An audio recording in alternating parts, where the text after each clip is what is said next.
Je me suis réveillée dans le noir, comme d'habitude. La vieillesse vous enlève beaucoup de choses, mais pas l'habitude de se lever tôt. Des années de pratique juridique m'ont appris à apprécier les heures matinales, quand ma tête est fraîche et mes pensées sont claires. Bien que maintenant, à 78 ans, je n'utilise ce temps que pour m'asseoir avec une tasse de thé et regarder le ciel changer au-dessus de la baie. Aujourd'hui est un jour spécial. C'est mon anniversaire. Autrefois, c'était une vraie fête, avec des invités bruyants, des cadeaux et un gâteau avec des bougies. Hervé avait toujours des surprises. Cela fait 8 ans qu'il est parti, et il m'arrive encore de me retourner pour lui raconter quelque chose de drôle, avant de me rappeler que je parle au vide. Je suis descendue lentement vers la cuisine, en essayant de ne pas déranger mon genou douloureux. Ma vieille maison craquait, comme si elle aussi souffrait d'arthrite. 2 étages de style Belle Époque, construits à la fin du XIXe siècle, surplombant la baie de Saint-Malo. Les enfants pensent qu'elle est trop grande pour moi toute seule. Ils ont peut-être raison, mais c'est le seul endroit où je me sens vraiment vivante. Je me suis préparé un thé et j'ai sorti mon rituel mensuel, mon billet de loto. Le seul et unique billet que je m'autorise chaque mois, un acte symbolique de protestation contre mon propre passé. Le jeu a failli ruiner ma carrière d'avocate. Je m'étais spécialisée en droit de la famille, aidant les femmes à sortir de relations toxiques. Et la nuit, je dépensais mes honoraires dans les cercles de jeux de Paris. Ironiquement, j'avais besoin du salut même que j'offrais aux autres. Hervé m'a aidé à m'en sortir. Il était ma bouée de sauvetage, la personne qui a cru en moi-même quand je n'y croyais plus. Après sa mort, j'ai continué à acheter un billet de loto par mois, non pas dans l'espoir de gagner, mais comme un rappel d'où je venais et de ce que j'avais réussi à éviter. J'ai soigneusement placé le billet dans la poche de mon gilet et jeté un œil à ma montre. Les enfants avaient promis d'être là pour le dîner. Odile avec son mari Thomas, Gérard probablement avec son petit-fils Axel. Prudence, l'ex-femme de Gérard, ne viendrait pas, bien sûr, depuis le divorce. Elle n'a que peu de contact avec la famille, sauf pour le strict minimum pour le bien d'Axel. C'est dommage, je l'ai toujours bien aimé. J'ai passé la matinée à préparer la maison pour la visite de la famille. Une fine couche de poussière recouvrait les bibliothèques. La preuve que la femme de ménage que mes enfants engagent pour moi vient moins souvent qu'ils ne le pensent. Mais je ne m'en plains pas. Cette petite liberté de surveillance vaut beaucoup. Vers midi, j'avais mis la table dans la salle à manger. Une vieille table en chêne pouvant accueillir 12 personnes, mais qui ne rassemble maintenant que rarement plus de 4 convives. J'ai sorti la belle porcelaine et l'argenterie que je garde pour les grandes occasions. Un anniversaire est une raison suffisante, même si mes enfants ne l'apprécient pas. La sonnette a retenti à 14 heures précises. Odile est toujours ponctuelle. Elle tient ça de moi. Joyeux anniversaire, maman, dit-elle en me serrant dans ses bras. Son parfum, quelque chose de cher et de discret, a rempli le couloir. Thomas, son mari, se tenait maladroitement derrière elle avec un bouquet de roses standard. Il s'est toujours senti mal à l'aise dans cette maison. Bonjour, Marthe. Il a hoché la tête en lui tendant les fleurs. Vous avez l'air en forme. Odile a jeté un coup d'œil dans le couloir et a pincé les lèvres. Tu as encore oublié de mettre le chauffage dans l'aile nord, maman? On t'a dit que les tuyaux pourraient éclater. J'ai souri, résistant à la provocation habituelle. L'aile nord est fermée, ma chérie. Je n'utilise que cette partie de la maison. Avant que je puisse finir ma phrase, une autre voiture s'est garée. Gérard était toujours en retard, même pour son propre mariage. Je me souviens de Prudence, debout devant l'hôtel, essayant de garder sa dignité pendant que mon fils arrivait en courant dans l'allée, essoufflé, avec 17 minutes de retard. C'était un signe que nous avions tous ignoré. Gérard est sorti de la voiture, suivi par Axel. Mon petit-fils était devenu grand et large d'épaules, avec les cheveux sombres de son père et le menton obstiné de sa mère. Son visage était maintenant clairement agacé, probablement parce qu'il devait passer son dimanche avec sa grand-mère au lieu de ses amis. Mamie. Gérard a esquissé un sourire, me serrant un peu plus fort que nécessaire. Il sentait l'eau de toilette et une légère odeur de whisky. 78 ans, hein? Qui l'eût cru? Tu tiens encore drôlement bien la route. Axel s'est avancé à contre-cœur lorsque son père l'a poussé vers la porte. Salut mamie, marmonna-t-il en regardant par-dessus mon épaule. Bonjour Axel, ai-je répondu en essayant de croiser son regard. Je suis contente que tu aies pu venir. Il a haussé les épaules et s'est glissé derrière moi dans la maison, les yeux rivés sur son téléphone. L'atmosphère à table était tendue, comme elle l'avait été ces dernières années. Odile parlait de son travail à la clinique de désintoxication. Thomas hochait la tête sans lever les yeux de son assiette. Gérard interrompait sa sœur avec des récits de ses succès professionnels, et Axel était assis la tête plongée dans son téléphone, grognant de temps en temps en réponse à des questions directes. « Comment ça va à la fac, Axel ?» ai-je demandé en servant le thé. « Tu as décidé ce que tu voulais étudier ?» Il a levé les yeux de son écran avec un effort visible. « Ça va. Pas encore. Tu devrais peut-être commencer à y penser, » ai-je continué. « À ton âge. À ton âge, je travaillais à 2 emplois, » a interrompu Gérard en remplissant son verre de vin pour la 3e fois. « Mais les temps ont changé, n'est-ce pas, fiston ? De nos jours, les jeunes peuvent se permettre de prendre leur temps pour trouver leur vocation. » J'ai remarqué qu'Axel se crispait. « Je sais ce que je veux, papa, » dit-il. « Mais je ne vais pas en discuter autour d'un thé et d'un gâteau. » En parlant de ça, intervint Odile en jetant un regard d'avertissement à son frère et à son neveu. « Maman, nous voulions te parler de quelque chose d'important. » J'ai senti mes muscles se tendre. Je connaissais bien ce ton depuis ma pratique du droit. C'était ainsi que les gens parlaient lorsqu'ils s'apprêtaient à dire quelque chose de désagréable, mais en essayant de le faire paraître bienveillant. « Je t'écoute, ma chérie, » ai-je répondu en sirotant mon thé. « Gérard et moi avons discuté de ta situation, » a commencé Odile en choisissant ses mots. « Cette maison est trop grande pour toi. Tu y vis seule, tu refuses toute aide et tu as 78 ans. Nous sommes inquiets.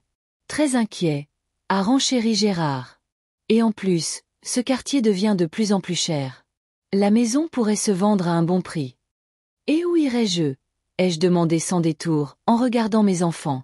Odile et Gérard ont échangé un regard. « Il y a un endroit merveilleux, » a poursuivi Odile, « qui s'appelle la Chênaie Dorée. Ce n'est pas une maison de retraite, mais plutôt une résidence-service pour seniors actifs. Tu auras ton propre appartement, mais avec un accès à des soins médicaux, des activités sociales. Avec d'autres vieilles personnes comme moi, » ai-je ricané. « Maman, ne commence pas, » a soupiré Gérard. « Nous pensons à ton bien. Cette maison est un souci constant. Le toit fuit, l'électricité est vieille, les factures de chauffage sont élevées en hiver. Et en plus, » a ajouté Odile, « une partie de l'argent de la vente pourrait aller sur un compte pour Axel et Sibylle.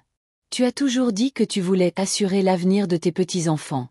Voici ta chance. » J'ai regardé Axel, qui avait levé les yeux de son téléphone et montrait pour la première fois de l'intérêt pour la conversation. « Je veux assurer leur avenir, » dis-je lentement. « Mais je ne suis pas sûre que vendre la maison soit la meilleure façon de le faire. Après tout, c'est ma maison, et je suis encore parfaitement capable d'y vivre. » « Maman, sois réaliste, » a froncé les sourcils Odile. « Tu ne rajeunis pas. Et si tu tombais dans les escaliers ? S'il y avait un incendie à cause de la vieille installation électrique ? Et si une météorite me tombait dessus ? Ai-je contré. Je ne vais pas vendre la maison et déménager dans une résidence pour seniors juste parce que vous êtes impatient de toucher votre part de l'héritage. » Un lourd silence est tombé. Odile a pâli, Gérard a rougi et Thomas a fixé son assiette encore plus intensément. « C'est exactement pour ça que nous sommes inquiets, » a finalement dit Odile. « Tu deviens méfiante et irritable. Ce sont des signes de démence sénile ? » J'ai senti la colère monter en moi. J'ai été avocate pendant 35 ans, Odile. Je sais très bien à quoi ressemble la manipulation. « Il n'y a pas de manipulation, » s'est exclamé Gérard. « Mon Dieu, maman, pourquoi est-ce que c'est toujours si difficile avec toi ? On essaie de t'aider. »« Il est temps de grandir, » dis-je en m'adressant plus à Axel qu'à Gérard. « Vous tous. Les adultes résolvent les problèmes. Ils n'attendent pas l'argent facile de la vente de la maison de leur grand-mère. » La tête d'Axel s'est relevée d'un coup, son visage tordu par la colère. « Qui êtes-vous pour me parler de grandir ?» a-t-il lâché. « Vous êtes assis ici dans votre musée, à vous accrocher au passé, et vous nous faites la morale. »« Axel !» l'a réprimandé Odile, mais c'était trop tard. « Non, laisse-la m'entendre. » Axel a bondi, renversant sa chaise. « C'est toujours la même chose, à ton âge, Axel. Il est temps de grandir, Axel. » « Et vous alors ? Vous avez troqué votre carrière pour cette vieille bicoque et maintenant vous pensez pouvoir donner des leçons à tout le monde. » Je me suis levée lentement, en m'appuyant sur la table. « Je pense que nous devons tous nous calmer, » dis-je d'une voix égale, mes années au tribunal n'ayant pas été vaines. C'est mon anniversaire, et je ne veux pas. Au diable votre anniversaire! A crié Axel en faisant un pas vers moi. Personne ne voulait venir ici. Vous croyez qu'on aime faire semblant d'être une famille heureuse? Ça suffit. Je me suis redressée, le regardant dans les yeux. Je comprends que tu sois contrarié, mais ce n'est pas une raison. Je me souviens de ce qui s'est passé ensuite comme au ralenti. Axel s'est élancé, sa main me poussant si fort que j'ai perdu l'équilibre. Pendant un instant, j'ai vacillé au bord du gouffre, puis j'ai basculé en arrière, sentant le monde tourner. La dernière chose que j'ai vue avant l'impact, c'est le visage effrayé d'Axel, comme s'il ne s'attendait pas lui-même à aller si loin. La douleur n'est pas venue tout de suite. Au début, il n'y avait que le vide et une étrange sensation d'apesanteur. Puis j'ai senti le froid du mur et la chaleur se répandre à l'arrière de ma tête. Des taches sombres dansaient devant mes yeux. « Maman !» La voix d'Odile semblait venir de loin. « Est-ce que ça va ?» J'ai cligné des yeux, essayant de faire le point. Gérard m'a aidé à m'asseoir, son visage pâle. « Bordel, Axel, qu'est-ce que tu as fait ?» a-t-il sifflé. Axel se tenait à l'écart, sa colère remplacée par la confusion. « Je ne voulais pas. Elle m'a provoqué. »« Ça va, Marthe ?» a demandé Thomas, prenant l'initiative pour la première fois de la journée. « On appelle une ambulance ?»« Non, ça va, » dis-je en me relevant avec l'aide de Gérard. La pièce tournait légèrement, mais je n'allais montrer aucune faiblesse. « J'ai juste une contusion. Rien de grave. »« Vous voyez, tout va bien, » a tenté de sourire Axel, mais c'est sorti piteusement. « Mamie est solide. Faut pas dramatiser. »« Ne dramatise pas, maman, » a ajouté Odile, bien que sa voix tremblât. C'était juste une chute malencontreuse. Tu sais bien qu'Axel ne le pensait pas. J'ai regardé ma fille, essayant de déterminer si elle était sérieuse. Mon propre petit-fils venait de me pousser si fort que je m'étais cogné la tête contre le mur, et ma fille me disait de ne pas en faire toute une histoire. Bien sûr, dis-je, sentant quelque chose de froid et de dur se former en moi. Je comprends. Écoute, mamie, je suis désolée, a marmonné Axel sans me regarder dans les yeux. Je me suis emportée. Tu l'as provoqué, a soupiré Gérard. C'est juste un adolescent, maman. Tu ne peux pas lui mettre autant de pression. Il a 19 ans, Gérard, ai-je fait remarquer, ce n'est plus un adolescent. Tu vois, elle recommence. Le reste de la fête s'est déroulé dans un silence tendu. Odile a insisté pour que je m'allonge pendant qu'elle débarrassait la table. Thomas se tenait maladroitement à proximité, ne sachant comment aider. Gérard a pris Axel à part et lui a chuchoté quelque chose, mais sans grand enthousiasme. J'ai entendu des bribes de phrases. « Tu ne peux pas réagir comme ça » et « c'est juste une vieille femme ». Ils sont partis plus tôt que prévu. Odile a laissé des boîtes de nourriture dans le réfrigérateur et un mot avec le numéro de téléphone de leur médecin de famille, au cas où. Gérard a promis de passer la semaine prochaine pour continuer la conversation sur la maison. Axel a évité de me regarder dans les yeux, me disant un rapide au revoir et se précipitant dehors le premier. Quand les voitures ont disparu au coin de la rue, je me suis lentement affalée sur une chaise sur la véranda. Ma tête tournait et le poignet que j'avais instinctivement utilisé pour amortir ma chute commençait à me faire mal. Mais la douleur physique n'était rien comparée à la prise de conscience de ce qui venait de se passer. Mon propre petit-fils m'avait frappé le jour de mon anniversaire, et ma famille avait ignoré le fait. Depuis combien d'années leur avais-je permis de me traiter comme un fardeau? Combien de fois avais-je cédé pour maintenir la paix dans la famille? Après la mort d'Hervé, j'ai pensé que ma place était d'être une gentille grand-mère qui ne causait pas de problème. Mais qu'est-ce que cela m'avait apporté? L'humiliation dans ma propre maison. J'ai fermé les yeux, sentant des larmes couler sur mes joues, non pas de douleur, mais de la prise de conscience amère que mes enfants étaient devenus des étrangers, que mon petit-fils pensait qu'il était normal de pousser une femme de 78 ans. Je ne sais pas combien de temps je suis restée assise là, perdue dans mes sombres pensées. J'ai été tirée de ma torpeur par le bruit d'un véhicule de la poste qui passait. Surmontant la douleur, je suis descendue les marches de la véranda et me suis dirigée vers la boîte aux lettres au bord de la route. Parmi les prospectus publicitaires et les factures se trouvait une lettre officielle de la Loterie nationale. J'ai ouvert l'enveloppe avec des doigts tremblants, m'attendant à voir le message standard « Malheureusement, votre billet n'a pas gagné ». Au lieu de cela, j'ai été accueillie par les mots « Félicitations, vous avez gagné 250 000 €. J'ai relu la lettre 3 fois, incapable d'en croire mes yeux. Le numéro du billet correspondait à celui qui se trouvait dans la poche de mon gilet. Ce n'était pas une erreur. J'avais vraiment gagné. Un rire amer m'a échappé. Quelle ironie! Des années de lutte contre le jeu, des années de maîtrise de soi, et voilà, un gain dont je n'avais jamais osé rêver. Le jour même où ma famille a montré son vrai visage. J'ai soigneusement plié la lettre et l'ai cachée dans ma poche intérieure. Personne ne devait savoir. Pas encore. Je suis retourné lentement à la maison, chaque pas résonnant dans ma tête et mon poignet. Mais il y avait quelque chose de salutaire dans la douleur, quelque chose qui m'aidait à voir la situation plus clairement que jamais. Ils veulent que je vende la maison et que je finisse tranquillement mes jours à la Chênaie Dorée, en leur donnant une partie de l'argent de la vente pour le compte de leurs enfants. Eh bien, j'ai un autre plan.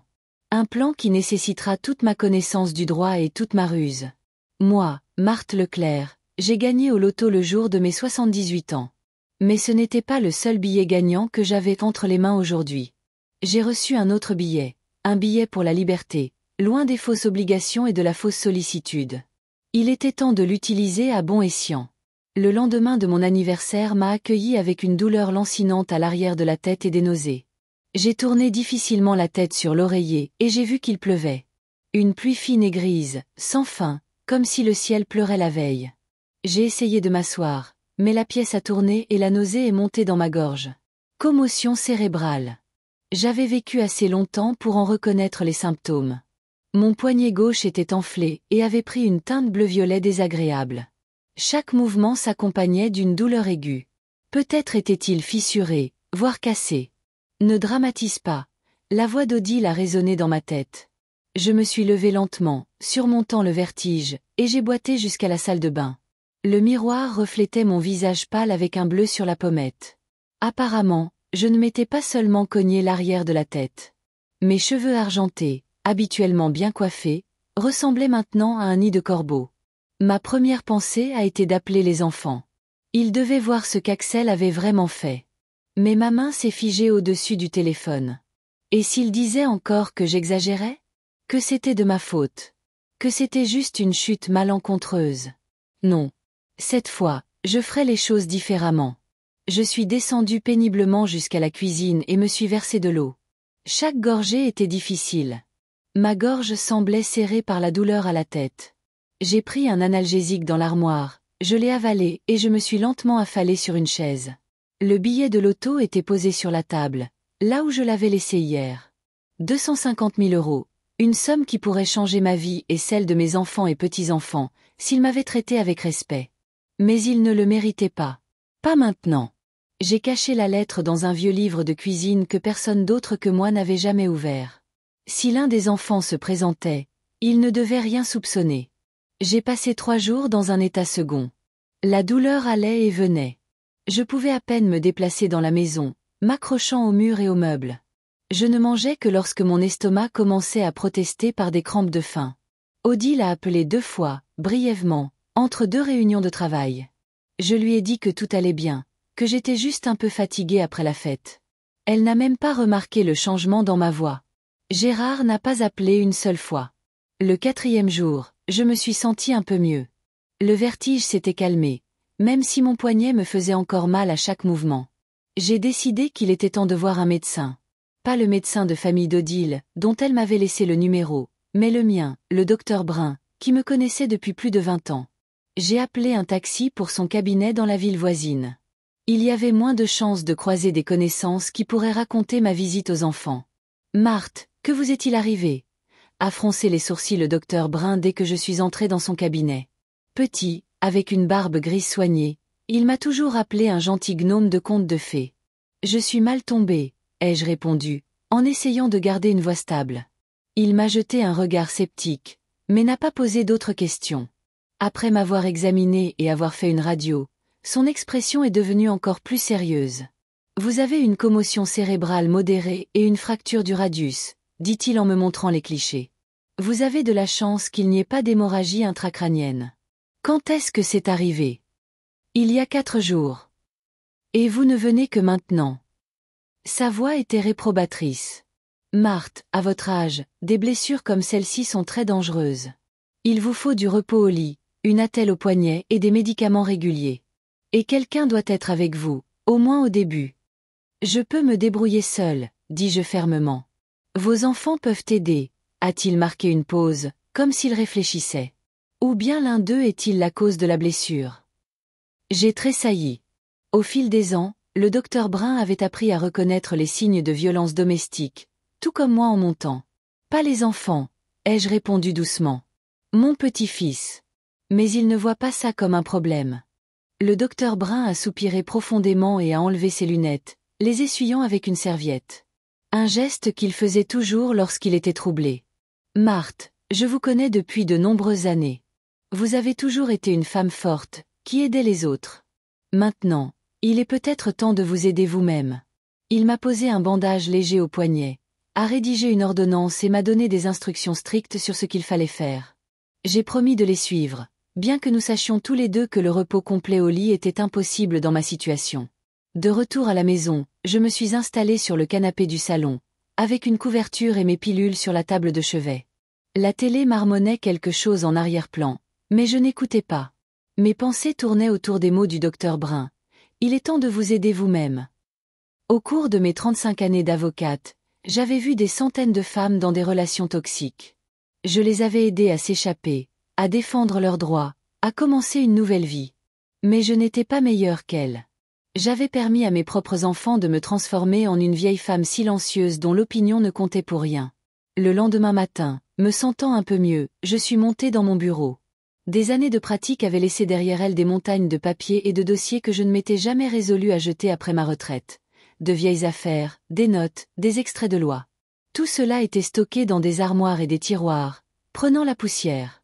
J'ai ouvert l'un des albums photos rangés sur l'étagère du haut. La première photo était de moi, jeune, dans un tailleur strict, avec un sourire confiant, debout sur les marches du palais de justice.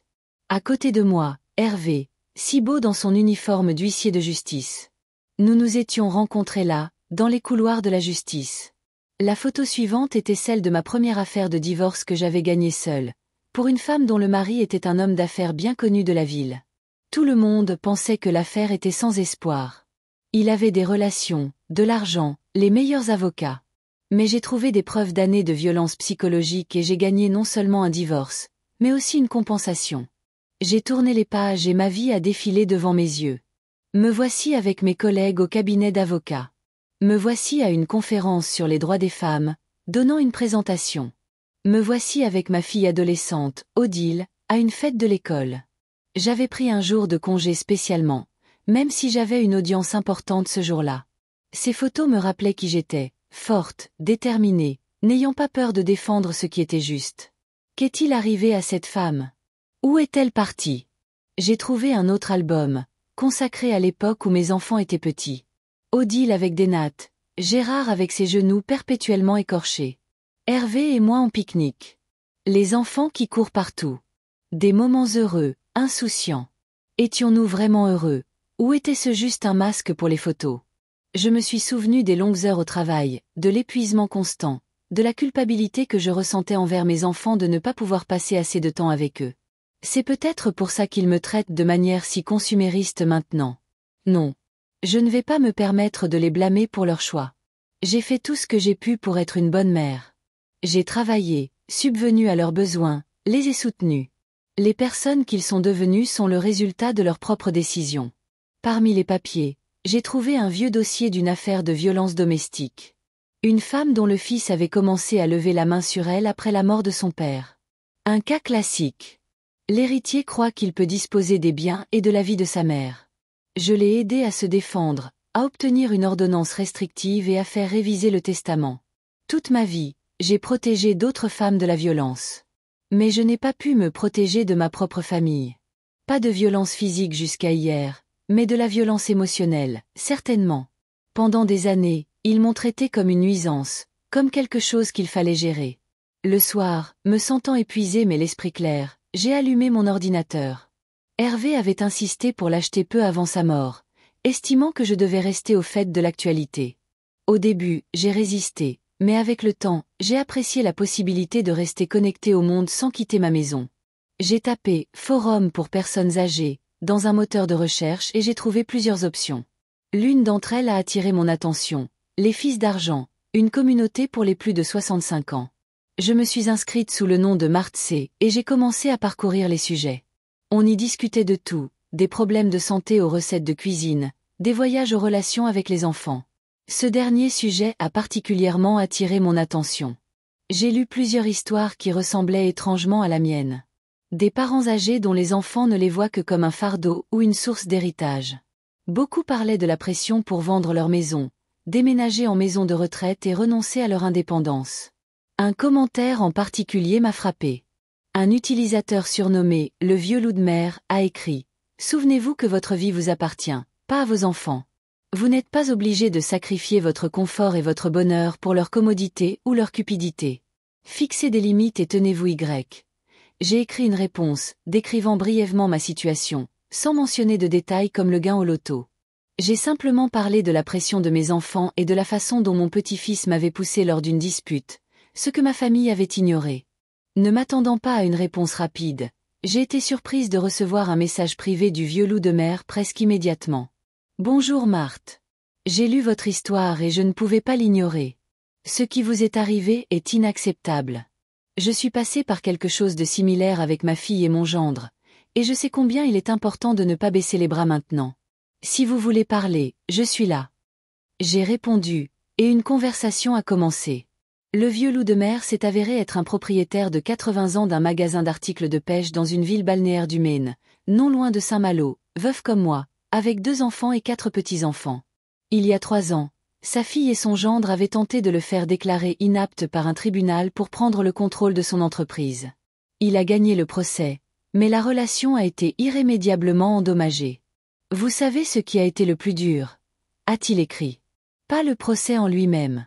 C'était de réaliser que mon propre enfant me voyait non pas comme une personne, mais comme un obstacle pour obtenir de l'argent. Mais j'ai appris à vivre avec. J'ai même trouvé une nouvelle famille, des amis, des voisins, même des clients de mon magasin. Des gens qui me voient comme un être humain, pas comme un portefeuille ou un fardeau. Nous avons correspondu jusque tard dans la nuit. Je lui ai parlé de ma carrière d'avocate, de mes problèmes de jeu dans le passé, de la façon dont j'avais progressivement perdu ma voix dans ma propre famille.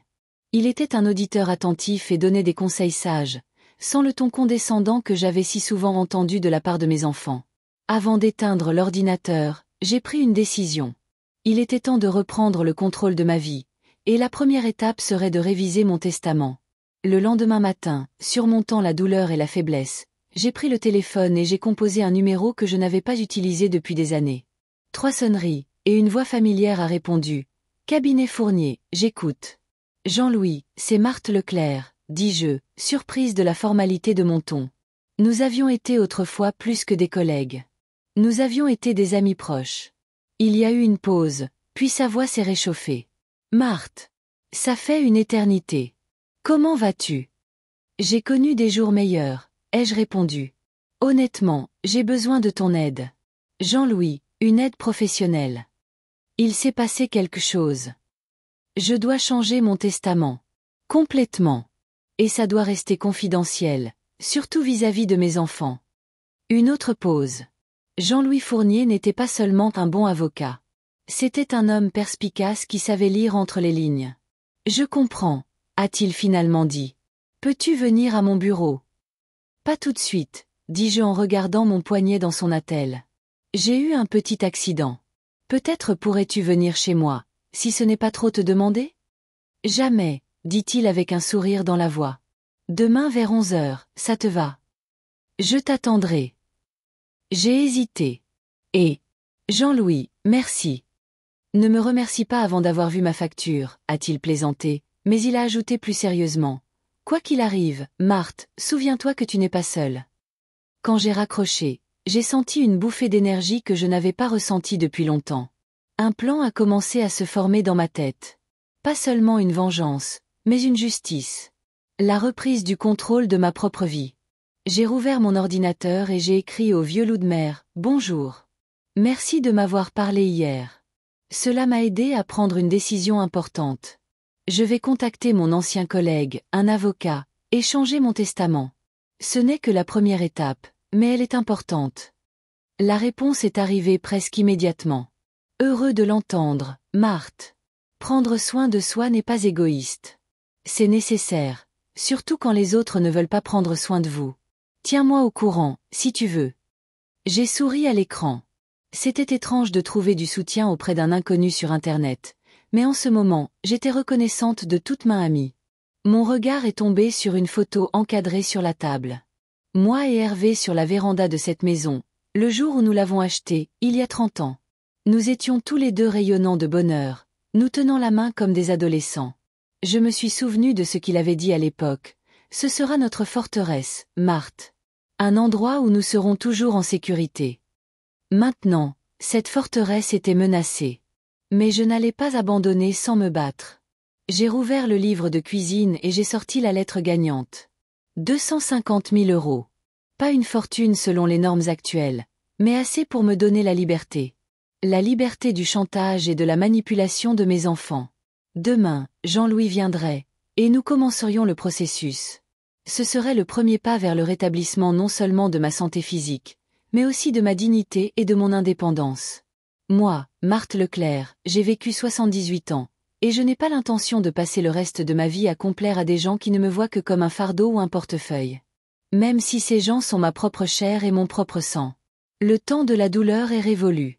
Le temps de la lucidité est venu. La visite de Jean-Louis s'est mieux passée que je ne l'espérais. Malgré les années que nous avions passées séparés, nous avons rapidement retrouvé un terrain d'entente, comme si nous ne nous étions jamais perdus de vue. Jean-Louis n'avait pas beaucoup changé. Toujours en forme, l'esprit vif, avec une lueur malicieuse dans les yeux. Bien que ses cheveux fussent complètement gris et qu'il eût plus de rides. « Alors, ton petit-fils t'a poussé ?» a-t-il demandé en parcourant les documents que j'avais préparés. « Oui, et personne n'a pris ma défense », ai-je soupiré. « Tu peux croire qu'Odile m'a dit de ne pas dramatiser. » « Je n'ai plus aucune foi en l'humanité depuis des années », a marmonné Jean-Louis en prenant des notes dans son carnet. « Et pour le gain? Es-tu sûr de vouloir le cacher à ta famille ? » « Absolument », ai-je hoché la tête. « Du moins pour l'instant. S'ils apprennent que j'ai de l'argent, soit ils augmenteront la pression pour vendre la maison, soit ils commenceront à demander des prêts qu'ils ne rembourseront jamais. » Jean-Louis a fait une pause, tapotant son stylo sur la table. C'était une habitude qu'il avait gardée depuis l'époque où nous travaillions ensemble sur des cas difficiles. « Tu te rends bien compte qu'ils finiront par le savoir », a-t-il finalement dit. « Oui, mais à mes conditions, et en mon temps. » Nous avons rédigé un Nouveau Testament dans lequel la plupart de mes biens, y compris la maison, allaient à une fondation caritative pour les femmes victimes de violences domestiques. Odile et Gérard se voyaient laisser des sommes symboliques, et ma petite fille Sibylle recevait un petit héritage qu'elle toucherait à ses 25 ans. Axel n'obtenait rien. « Tu es sûr pour Axel ?» a demandé Jean-Louis. « Cela pourrait provoquer un conflit sérieux après ce qui s'est passé. »« Oui, j'en suis sûr », ai-je répondu fermement. Nous avons également discuté de la meilleure façon de disposer des gains. Jean-Louis a suggéré d'ouvrir un compte dans une autre banque, pas celle que j'utilisais habituellement, pour réduire les chances que l'un des enfants découvre accidentellement l'argent. « Comment comptes-tu utiliser l'argent ?» a-t-il demandé lorsque nous avons terminé avec les formalités. J'ai hésité. L'idée qui s'était formée dans ma tête était encore brute et vague. « Il y a une femme qui mérite d'être aidée, » dis-je prudemment. « Mais je dois d'abord lui parler. » Jean-Louis a hoché la tête, compréhensif, sans poser d'autres questions. Cela avait toujours été l'une de ses meilleures qualités, sa capacité à respecter les limites personnelles des autres. Après son départ, j'ai continué à réfléchir à mon plan. Je devais agir avec prudence, sans éveiller les soupçons de ma famille. Une stratégie a commencé à se dessiner. Je jouerais le rôle d'une vieille femme brisée, vaincue, prête à céder à la pression de ses enfants. Cela les endormirait dans un faux sentiment de sécurité et me donnerait le temps de manœuvrer. Le jour même, Odile a appelé pour dire qu'elle viendrait me rendre visite le week-end. J'étais presque complètement rétablie. Les maux de tête étaient moins fréquents et, bien que mon poignet me fît encore mal, je pouvais le bouger sans douleur aiguë. Cependant, j'ai décidé de ne pas le montrer. Quand Odile est arrivée avec Thomas et Sibylle le samedi, je les ai accueillis en robe de chambre, avec un châle jeté sur mes épaules, en me voûtant délibérément et en m'appuyant sur une canne que je n'utilisais habituellement que par très mauvais temps. « Mère !» s'est exclamée Odile en entrant dans le salon et en me voyant. « Qu'est-ce qui se passe ?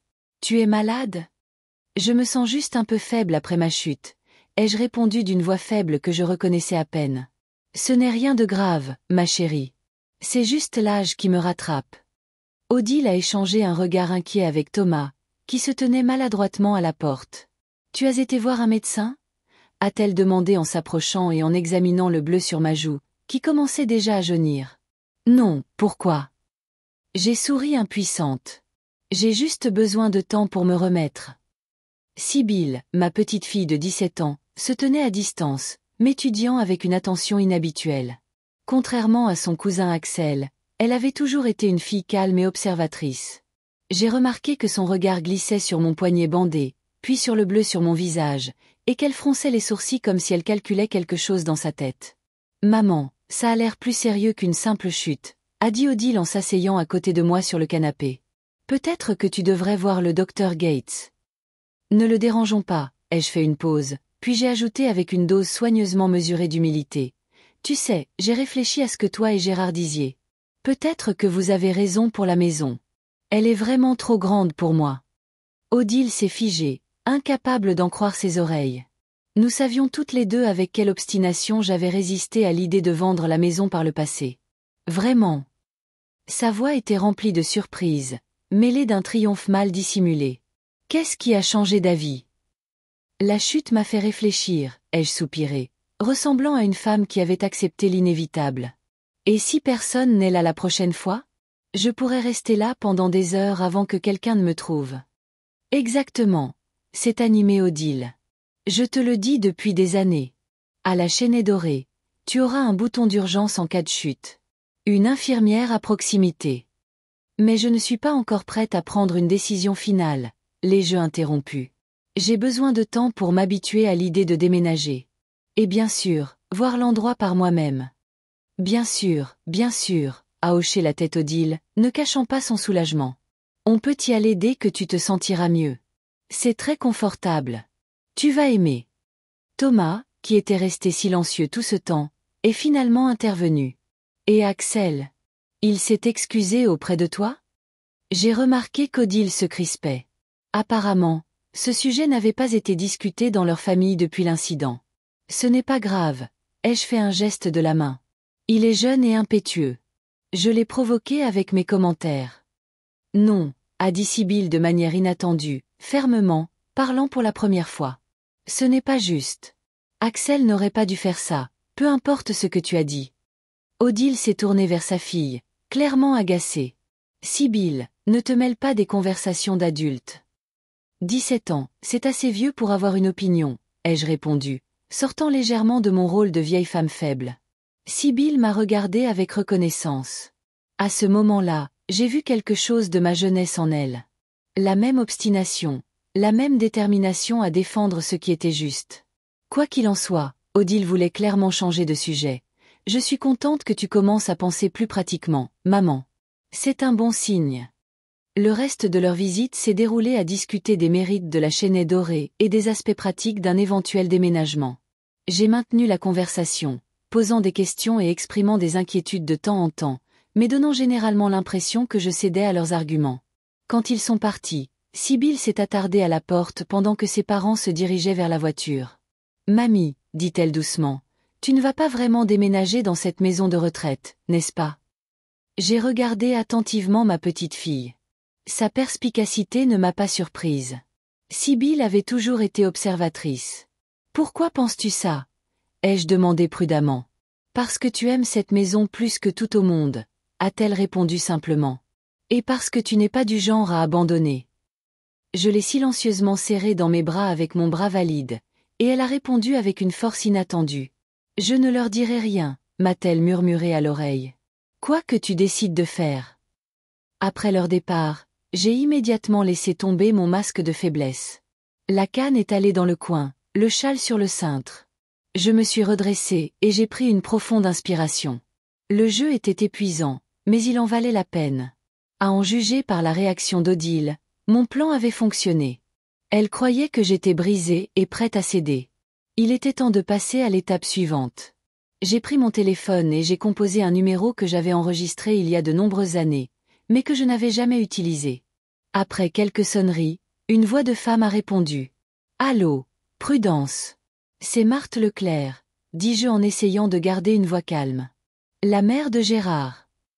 La pause à l'autre bout du fil a été si longue que je me suis demandé si la ligne avait été coupée. Marthe, a finalement répondu Prudence, sa voix teintée de surprise. Il est arrivé quelque chose à Axel. Non, il va bien, pour autant que je sache, ai-je répondu. J'appelle pour autre chose. J'aimerais te rencontrer, si possible.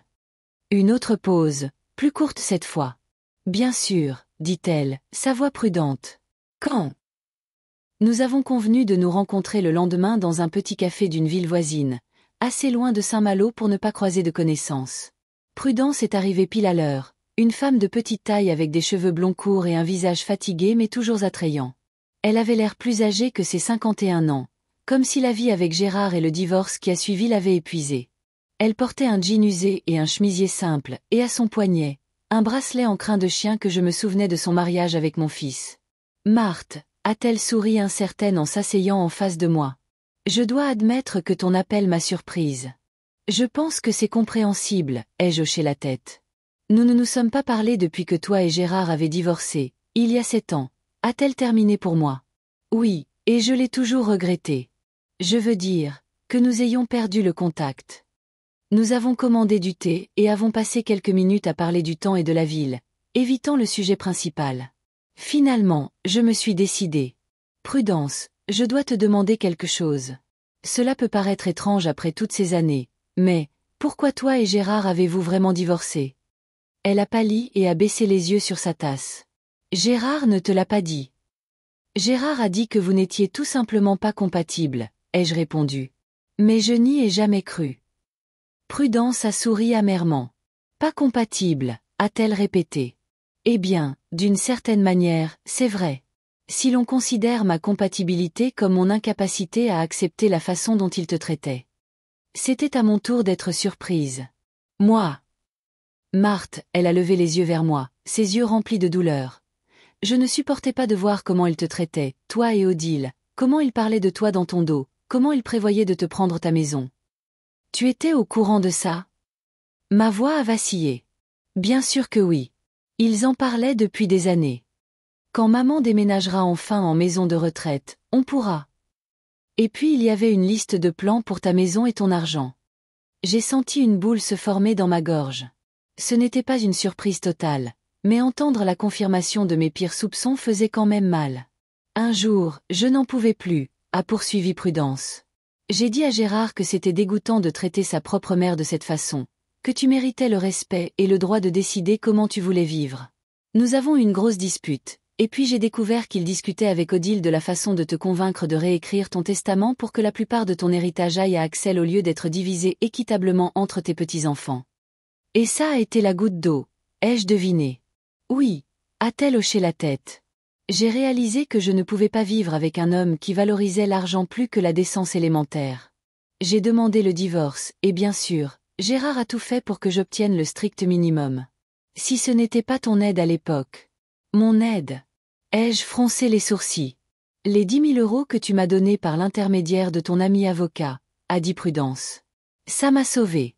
J'ai pu payer les premiers mois de loyer et démarrer ma petite entreprise de dressage de chiens. Je la regardais, choquée. Je ne lui avais jamais donné d'argent. Ça ne pouvait être que... Jean-Louis, ai-je murmuré. Jean-Louis Fournier. Oui, je crois que c'était son nom, a hoché la tête Prudence. Il a dit que tu voulais t'aider, mais que tu avais peur de la réaction de Gérard. Alors tu agissais par un intermédiaire. Vieux renard rusé. Jean-Louis avait toujours su garder une longueur d'avance. Il avait dû se rendre compte de ce que Prudence traversait et avait décidé de l'aider en mon nom, sachant que j'approuverais si je le savais. Prudence, j'ai couvert sa main de la mienne. Je n'étais pas au courant pour l'argent, mais je suis contente que Jean-Louis l'ait fait, et je suis contente que tu aies pris ma défense, même quand cela t'a coûté ton mariage. Elle avait l'air confuse. Mais si tu n'as pas envoyé l'argent, pourquoi voulais-tu me rencontrer maintenant? Je lui ai raconté l'anniversaire, la chute, le gain au loto, tout sauf mon plan de vengeance. Il n'était pas encore temps de révéler toutes mes cartes. Mon Dieu, Marthe! Prudence avait l'air choquée. Axel t'a vraiment poussé, et personne n'a rien fait. C'est ça, j'ai montré mon poignet bandé. Commotion cérébrale et fracture. C'est terrible. Prudence a secoué la tête. Je ne sais pas quoi dire. Axel a toujours été un enfant difficile, mais je n'aurais jamais pensé qu'il était capable de violence physique. Tel père, tel fils, ai-je marmonné. Quoi? Laisse tomber, j'ai changé de sujet. Parle-moi de ton entreprise. Tu dresses des chiens? Le visage de Prudence s'est illuminé. Et pendant la demi-heure suivante, elle a parlé de son travail avec des chiens de thérapie, qu'elle entraîne pour aider les personnes souffrant de traumatismes psychologiques, les enfants ayant des troubles du développement et les personnes âgées en maison de retraite. Mon rêve est d'ouvrir un véritable centre de médiation animale, a-t-elle avoué. Un endroit où les gens peuvent venir pour des séances avec des chiens, où des cours de groupe et des rencontres thérapeutiques peuvent avoir lieu. Mais cela nécessite de l'argent, que je n'ai pas. Combien coûterait le démarrage d'un tel centre, ai-je demandé, en essayant de donner à ma question l'air d'une curiosité ordinaire. Au moins 200 000 €, soupira Prudence. Le loyer, l'équipement, les soins aux chiens, les salaires d'au moins 2 employés pour commencer. J'ai essayé d'obtenir une subvention, mais la concurrence est féroce, et je n'ai pas de diplôme universitaire ni de mécènes influents. 200 000 €. Presque exactement la somme que j'avais gagnée. Ce ne pouvait pas être une simple coïncidence. As-tu déjà pensé à un partenariat? Ai-je demandé. Si tu pouvais trouver un investisseur. Prudence a haussé les épaules. Bien sûr que j'y ai pensé. Mais qui investirait dans une entreprise dirigée par une femme seule dans la cinquantaine, sans relation ni réputation dans le monde financier? J'ai souri, sentant pour la première fois depuis longtemps que mon plan prenait forme. Qui sait? Le monde est plein de surprises. Nous nous sommes séparés 1 heure plus tard, en nous promettant de rester en contact. Prudence semblait un peu perplexe quant au but de notre rencontre, mais elle était clairement heureuse de renouer le contact. Sur le chemin du retour, j'ai réfléchi à ce que j'avais appris. Prudence avait donc été de mon côté toutes ces années. Elle avait sacrifié son mariage pour me protéger de mon propre fils. Et maintenant, elle joignait à peine les 2 bouts, essayant de réaliser son rêve, tandis que Gérard vivait dans le luxe et faisait des plans pour ma maison. La justice devait être rendue. Une surprise m'attendait à la maison. Sibylle était assise sur le seuil avec un petit sac à dos. « Que fais-tu ici » ai-je demandé, surprise de son apparition. J'ai dit à maman que j'allais chez une amie pour réviser mes examens, a-t-elle répondu en se levant. Mais je voulais vraiment te parler seule. Je l'ai laissée entrer, me demandant ce qui pouvait être si important. Mamie, a commencé Sibylle dès que nous fûmes dans le salon. Je sais qu'il se passe quelque chose. Tu ne vas pas vendre la maison et déménager à la Chênaie Dorée, n'est-ce pas? Pourquoi penses-tu ça? Ai-je demandé en étudiant son visage.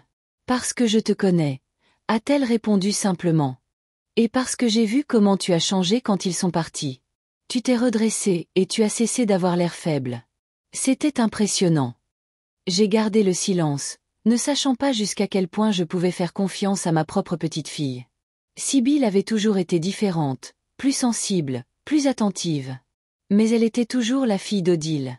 Je veux aider, a-t-elle dit de manière inattendue. Quoi que tu décides de faire, je suis de ton côté.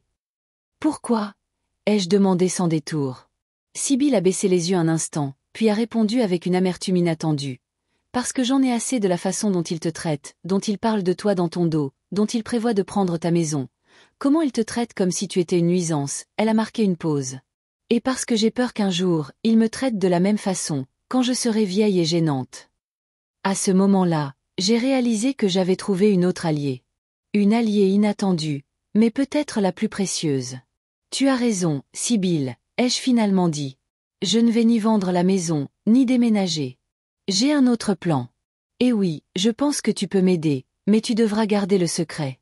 Même de tes parents, surtout d'eux. Sibylle a hoché la tête, ses yeux brillants de détermination. Je suis douée pour garder les secrets, mamie.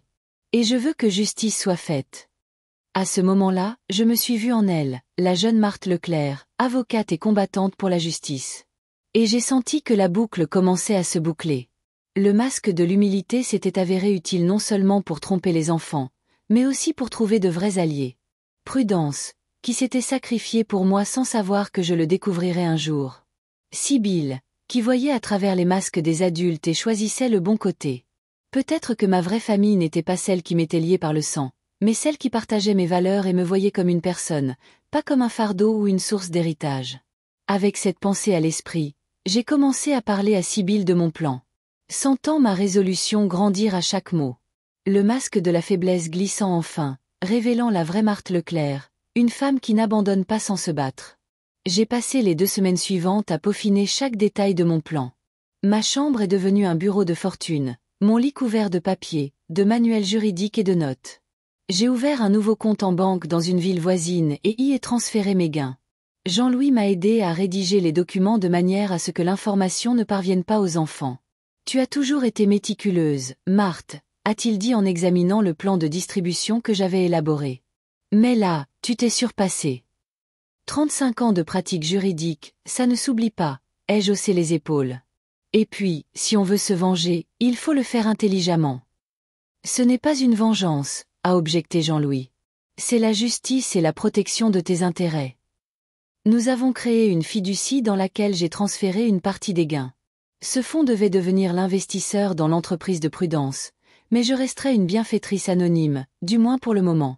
La structure était délibérément complexe, avec plusieurs niveaux de gestion pour dissimuler la source originale des fonds. Gérard ne pourra rien y trouver à redire, même s'il le découvre, a dit Jean-Louis quand nous avons terminé avec les documents. Tout est parfaitement légal, et le contrat de Prudence est rédigé de manière à vous protéger toutes les deux. C'est le principal, ai-je hoché la tête. Je veux l'aider, pas lui créer de nouveaux problèmes. Le jour même, j'ai appelé Prudence et lui et demandé une autre rencontre, cette fois sous le prétexte de discuter de la possibilité de voir Axel. Nous avons convenu de nous retrouver dans un petit restaurant en périphérie de Saint-Malo, assez isolé pour ne croiser personne que nous connaissions. Prudence s'est présentée à l'heure, comme toujours, soignée et un peu tendue. Cette fois, elle était accompagnée d'un chien, un golden retriever aux yeux intelligents et portant une veste spéciale de chien de thérapie. C'est Sunshine, a-t-elle dit en présentant le chien lorsque j'ai haussé les sourcils de surprise. J'espère que ça ne te dérange pas. J'ai un cours après notre rencontre et je n'ai pas eu le temps de passer chez moi. Bien sûr que non, ai-je souri en tendant la main pour caresser le chien. Sunshine a doucement poussé ma paume avec son nez et a remué la queue. Quelle beauté! Nous avons commandé le déjeuner et avons passé quelques minutes à parler du temps, de notre santé et des dernières nouvelles de la ville. Le bavardage habituel. J'ai délibérément pris mon temps, permettant à Prudence de se détendre et de s'habituer à ma présence. Alors, tu voulais parler d'Axel? A-t-elle finalement demandé lorsque nous avons terminé notre plat principal et sommes passés au dessert?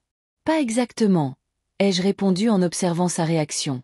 Ou plutôt, pas seulement de lui. J'aimerais parler de ton travail, Prudence. De ton centre de médiation animale. Elle a cligné des yeux de surprise. Mon centre. Mais je n'ai pas de centre. Juste une petite entreprise de dressage de chiens. Pas encore. Ai-je marqué une pause? Mais peut-être bientôt. J'ai sorti un mince dossier de documents de mon sac et l'ai posé sur la table entre nous. Prudence l'a regardé avec confusion. Qu'est-ce que c'est? Un plan d'affaires pour le centre de médiation animale Pattes Secourables, entièrement financé, avec un soutien juridique et une protection de la propriété intellectuelle. Le visage de Prudence est devenu confus. Elle regardait alternativement le dossier et moi. Je ne comprends pas. Je veux investir dans ton rêve, Prudence, dis-je sans détour. Enfin, pas moi personnellement, mais le fonds que je gère. 200 000 € pour ouvrir un centre de médiation animale. Tout ce qu'il faut, c'est ton expérience, tes connaissances et ta volonté de travailler. Elle a pâli et s'est adossée à sa chaise. C'est une sorte de blague. Ses yeux se sont rétrécis. C'est Gérard qui t'envoie? C'est son idée pour se moquer de moi? Gérard n'a rien à voir avec cette offre, j'ai secoué la tête. Et il ne sait rien de tout ça. J'agis de manière indépendante. Mais pourquoi? Sa voix tremblait. Pourquoi veux-tu m'aider? Nous ne nous sommes pas parlé depuis des années, et maintenant tu m'offres 200 000 €. J'ai soupiré. La vérité était trop compliquée et confuse pour être expliquée maintenant sans révéler tout le plan. Disons que, j'ai commencé prudemment, j'apprécie ce que tu as fait pour moi. Comment tu m'as protégée même quand cela t'a coûté ton mariage. Et je crois en ton idée. Les chiens de thérapie peuvent aider beaucoup de gens, surtout dans notre petite ville où l'accès aux services de santé mentale est limité. Prudence a secoué la tête, n'y croyant toujours pas. Mais tu n'as pas ce genre d'argent. Gérard a toujours dit que tu vivais modestement, que ta pension couvrait à peine tes dépenses. Gérard a dit beaucoup de choses, ai-je souri. Tout n'était pas vrai.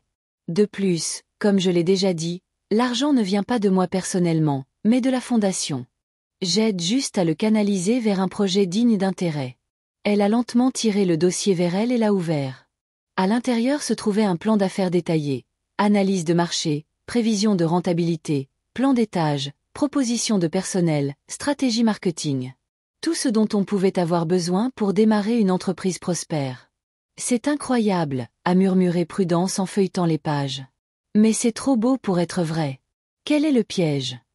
Il n'y a pas de piège, ai-je haussé les épaules. C'est un contrat d'investissement standard. Le fonds fournit le capital initial et reçoit 40% des bénéfices pendant les 5 premières années. Ensuite, la part tombe à 25%. Tu obtiens 60% des bénéfices et le contrôle total des opérations. La seule condition est que le centre doit fournir un certain nombre de séances gratuites pour les familles à faible revenu et les personnes âgées. J'avais ajouté cette dernière partie récemment, en réfléchissant à la manière d'étendre l'impact du centre sur la ville. C'était une petite vengeance sur Gérard et Odile, aider les personnes même qu'ils étaient si pressés de mettre de côté. Prudence a étudié les chiffres attentivement, posant de temps en temps des questions de clarification. J'ai vu l'incrédulité dans ses yeux laisser progressivement place à l'espoir, puis à la détermination. Ça pourrait vraiment marcher, a-t-elle finalement dit. Mais je ne comprends toujours pas pourquoi tu fais ça pour moi. Considère ça comme ma façon de rétablir la justice, ai-je répondu. Et un investissement dans l'avenir. Notre ville a besoin d'un centre comme celui-ci, et tu es la personne qui peut le diriger. Prudence a pris plusieurs profondes inspirations, comme pour essayer de comprendre ce qui se passait. Et si j'échoue? A-t-elle demandé doucement. Et si l'entreprise ne marche pas? Alors nous fermerons avec des pertes minimes, ai-je haussé les épaules. Mais je suis sûre que ça n'arrivera pas. J'ai vu comment tu travailles avec Sunshine. Tu sais ce que tu fais. Prudence a regardé son chien, qui était resté tranquillement à ses pieds tout ce temps, et son visage s'est adouci. Je dois y réfléchir, a-t-elle dit. C'est une décision trop importante pour la prendre tout de suite. Bien sûr, ai-je hoché la tête. Prends les documents chez toi, étudie-les attentivement. Tu as une semaine pour réfléchir. Ensuite, nous nous reverrons et tu pourras me donner ta réponse. Alors que nous nous disions au revoir à la porte du restaurant, Prudence m'a soudainement serré fort dans ses bras. Merci, a-t-elle murmuré. Même si je ne décide pas d'accepter ton offre, merci de croire en moi. Je suis rentrée à la maison avec le sentiment que les choses se déroulaient exactement comme elles le devaient. Le plan commençait à prendre forme. J'étais sûre que Prudence accepterait. J'avais vu la fin dans ses yeux lorsqu'elle étudiait le plan d'affaires. La fin de réaliser son rêve, de prouver sa valeur, peut-être de prouver aussi à Gérard qu'elle était capable de plus qu'il ne le pensait. Une surprise m'attendait à la maison. Odile avait laissé un message sur le répondeur. Maman, Thomas et moi passerons demain pour te montrer les brochures de la Chaînée Dorée. Ils organisent une journée portes ouvertes samedi, et on pourrait tous y aller. Rappelle-moi quand tu auras ce message. J'ai souri en écoutant sa voix, si confiante, si satisfaite. Elle pensait qu'elle avait gagné, que j'avais craqué et accepté leur plan. Eh bien, qu'elle le pense. Mon masque d'humilité devait rester en place encore un peu. J'ai rappelé et confirmé que je serais heureuse de les recevoir.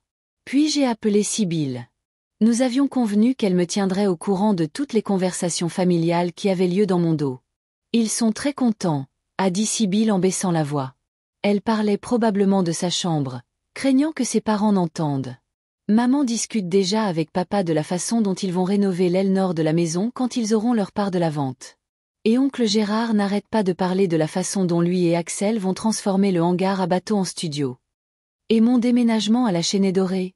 Ai-je demandé, sentant une vague de colère monter en moi. Est-ce qu'ils discutent au moins de ce que ce sera pour moi là-bas? Honnêtement. La voix de Sibylle s'est faite encore plus basse. Non. Ils parlent juste de la commodité que ce sera, que tu seras sous surveillance et qu'ils n'auront pas à te rendre visite si souvent. Maman a même dit qu'elle pourra enfin partir en vacances sans s'inquiéter pour toi. J'ai serré le téléphone si fort que mes doigts sont devenus blancs. J'ai pris une profonde inspiration, me rappelant que la colère est mauvaise conseillère. Le calcul froid était ce dont j'avais besoin maintenant. Merci de me l'avoir dit, Sibylle, dis-je en essayant de garder une voix calme. Garde les oreilles ouvertes et ne laisse pas entendre que nous avons parlé. Ne t'inquiète pas, mamie, a-t-elle dit en souriant. Je suis une excellente actrice. Maman pense toujours que je suis au club de théâtre juste parce que le metteur en scène est mignon. Le lendemain, j'ai rencontré Odile et Thomas en parfaite conformité avec ma nouvelle image. En vieille robe de chambre, avec un châle sur les épaules, m'appuyant sur une canne. J'ai même fait trembler légèrement la main qui tenait ma tasse de thé, comme si j'avais développé un tremblement. Maman, comment te sens-tu? Odile m'a jeté un regard évaluateur. Tu as l'air fatiguée. C'est mon âge, ma chérie, ai-je soupiré avec un sourire triste. On n'y peut rien. C'est exactement pour ça qu'on parle de la chaînée dorée. Odile s'est assise à côté de moi, étalant des brochures brillantes sur la table basse. Regarde toutes les commodités. Soins médicaux 24H24, centre d'activité. Même une piscine chauffée et une bibliothèque, a ajouté Thomas, aussi taciturne que d'habitude. Nous savons combien tu aimes lire. J'ai feuilleté les brochures, faisant semblant de les étudier attentivement, bien qu'à l'intérieur, je bouillonnais d'indignation. Des photos de personnes âgées souriantes dans des chambres impeccables mais sans âme, des infirmières en uniforme d'un blanc immaculé, une salle à manger qui ressemblait à un hôpital. Tout était stérile. Tout était pratique et complètement sans vie. Ça a l'air bien, dis-je finalement en refermant la brochure. Mais je ne suis pas sûre de pouvoir me permettre un endroit comme ça. Ça a l'air cher. Ne t'inquiète pas pour ça. Odile a fait un geste de la main. La vente de la maison couvrira les frais pendant des années. Et Gérard et moi t'aiderons toujours si tu as besoin de quoi que ce soit. J'ai failli lui rire au nez. Il prévoit de prendre ma maison et de m'aider ensuite à vivre avec l'argent de sa vente. Quelle générosité! C'est très gentil de votre part, ai-je marmonné en baissant les yeux pour cacher ma colère. Je vais y réfléchir. Vraiment. Samedi, c'est la journée portes ouvertes, m'a rappelé Odile. On passera te prendre vers 10 heures. D'accord, bien sûr, ma chérie, ai-je souri faiblement. Je serai prête. Après leur départ, j'ai laissé tomber mon masque d'impuissance et j'ai arpenté la maison à grands pas énergiques, essayant de me calmer. Puis j'ai appelé Jean-Louis et lui et raconté la visite. Ils pensent vraiment que je vais accepter ça, ai-je conclu. Que je vais vendre la maison où j'ai vécu pendant 30 ans et déménager dans une boîte stérile pour qu'ils puissent se partager l'argent. La cupidité est aveugle, a remarqué Jean-Louis philosophiquement. Ils voient ce qu'ils veulent voir. Au fait, j'ai eu la confirmation de la banque que le fonds fiduciaire a été officiellement établi et est prêt à fonctionner. Dès que Prudence signera le contrat, l'argent sera transféré. Super, dis-je, sentant une bouffée d'énergie. Maintenant, il faut juste s'assurer qu'elle accepte. As-tu un plan? Bien sûr, ai-je souri. J'ai toujours un plan. Le lendemain, j'ai appelé Prudence et lui et suggéré de nous revoir, cette fois au bureau de Jean-Louis, pour discuter des détails juridiques du contrat. Elle a accepté, même si je pouvais encore entendre l'incertitude dans sa voix. Jean-Louis nous a accueillis dans son petit mais élégant bureau du centre-ville. Prudence avait l'air nerveuse, mais déterminée. J'ai examiné les documents, a-t-elle dit lorsque nous nous sommes installés dans la salle de conférence. J'ai quelques questions. Pendant les 2 heures suivantes, nous avons discuté de chaque clause du contrat et de chaque détail du plan d'affaires. Jean-Louis a expliqué les subtilités juridiques et j'ai ajouté mon point de vue d'un point de vue stratégique. Prudence a posé des questions pointues et intelligentes, montrant qu'elle n'était pas une rêveuse naïve, mais une personne avec un sens des affaires. Vous avez vraiment bien réfléchi à tout ça, a-t-elle dit finalement en se penchant en arrière dans sa chaise. C'est impressionnant. Alors, vous êtes d'accord? A demandé Jean-Louis en sortant une copie du contrat pour qu'elle la signe. Prudence a pris une profonde inspiration, m'a jeté un coup d'œil, puis a hoché la tête de manière décisive. Oui, je suis d'accord. Elle a signé les documents, Jean-Louis les a authentifiés, et c'était fait. Patte secourable, était officiellement passé du rêve à la réalité. Félicitations, vous êtes maintenant une chef d'entreprise, a souri Jean-Louis en serrant la main de Prudence. Copropriétaire, a-t-elle corrigé en me regardant. Et je ne vous décevrai pas, Marthe. Je le promets. Quand nous avons quitté le bureau, Prudence avait encore l'air un peu hébétée. Je n'arrive pas à croire que ça arrive, a-t-elle dit en secouant la tête. Hier, j'entraînais des chiens dans une petite pièce louée, Et aujourd'hui, j'ai l'argent pour ouvrir un vrai centre. La vie est pleine de surprises, dis-je en lui tapotant le bras. Maintenant, il faut trouver le bon local et commencer les rénovations. Le plus tôt le centre sera opérationnel, le mieux. Il y a un endroit que je surveille depuis un moment, a avoué Prudence. Une ancienne salle de sport sur la rue des Érables. Elle est vide depuis un an et l'espace est parfait pour nos besoins. Une grande salle pour les cours de groupe, plusieurs petites pièces pour les séances individuelles et même une petite cour arrière pour promener les chiens. Ça a l'air parfait, ai-je hoché la tête. Contacte le propriétaire et vois s'il est disponible à la location ou à la vente. Je le fais aujourd'hui même, a rayonné Prudence.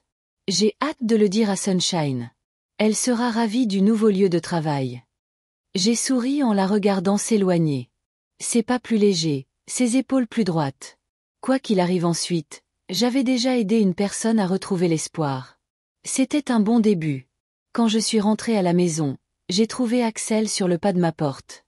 Il était assis sur les marches, plongé dans son téléphone, et a sursauté en me voyant. « Mamie !» Sa voix était anormalement joyeuse. « Je t'attendais. Où étais-tu » ? « Chez le médecin, ai-je menti, en essayant d'avoir l'air faible et en m'appuyant plus que nécessaire sur ma canne. « Que fais-tu ici, Axel ?» Juste passer voir ma grand-mère chérie. Il a souri largement, mais ses yeux sont restés froids. « Je peux entrer. » J'ai ouvert la porte et l'ai laissé entrer, me préparant mentalement à une conversation désagréable. Axel ne venait jamais juste comme ça. Il y avait toujours une raison. « Tu veux du thé ?» ai-je demandé en me déplaçant lentement vers la cuisine. « Non merci, » dit-il en s'affalant sur le canapé du salon et en posant ses pieds sur la table basse. « J'ai entendu dire que tu déménageais dans une maison de retraite. Mon père dit que tu as enfin retrouvé la raison. » J'ai grimacé devant son manque de tact, mais j'ai gardé mon sang-froid. « J'y réfléchis, » ai-je répondu en m'asseyant prudemment dans le fauteuil en face de lui. « Cette maison devient trop grande pour moi. »« Ouais, c'est sûr, » dit-il en regardant autour de lui d'un air évaluateur. « Cet endroit aurait bien besoin d'une rénovation. Papa dit que sa part de la vente servira à mes études et peut-être à une nouvelle voiture. » Voilà, la vraie raison de sa visite. « De quelle voiture parle-t-on » ai-je demandé, même si je connaissais déjà la réponse. « Eh bien, tu sais, j'ai un modèle en vue, » a-t-il essayé de dire nonchalamment. Mais je pouvais voir la lueur avide dans ses yeux. Rien d'extraordinaire. Juste une bonne voiture fiable. Mais mon père dit que l'argent de la vente de la maison ne sera pas disponible avant quelques mois. Et j'ai besoin d'une voiture maintenant. Et j'ai haussé un sourcil. Et je me suis dit que tu pourrais peut-être me donner une petite avance. Il a essayé de sourire de manière charmante, mais c'est sorti faux, sur la future vente. Ce n'est que 10 000 €. Tu les récupéreras de toute façon quand tu vendras la maison. Je suis restée silencieuse, fixant mon petit-fils. Ce jeune homme, mon propre petit-fils, m'avait poussé si fort que j'avais eu une commotion cérébrale et une fracture. Maintenant, il était assis dans ma maison, les pieds sur ma table basse, exigeant 10 000 € pour une voiture, pensant que je lui devais. La colère est montée en moi, chaude et féroce, mais je me suis forcée à rester calme. Ce n'était pas le moment de montrer mes vrais sentiments. Je n'ai pas ce genre d'argent, Axel, dis-je doucement. Ma pension couvre à peine les frais d'entretien de la maison. Allons, mamie, il s'est penché en avant, sa voix se durcissant. Tu dois avoir des économies. Tu étais avocate. Tu as bien gagné ta vie. Tout ce que j'ai gagné est allé à ton éducation et à celle d'Odile, à aider vos familles. J'ai secoué la tête. Je n'ai rien d'autre que cette maison. Je ne te crois pas, a froncé les sourcils Axel. Père dit que tu as toujours été radine. Je suis sûre que tu as un magot quelque part. Si j'en avais un, tu crois que je vivrais comme ça? J'ai écarté les bras, montrant les meubles usés, le vieux papier peint, le plancher qui craque. Regarde autour de toi, Axel. Est-ce que ça ressemble à la maison de quelqu'un qui a de l'argent? Il a jeté un coup d'œil à la pièce d'un air mécontent, puis m'a de nouveau fixé. Alors, tu refuses de m'aider? Sa voix a pris un ton menaçant. Après tout ce que notre famille a fait pour toi. J'ai failli lui rire au nez. Après tout ce qu'ils avaient fait pour moi.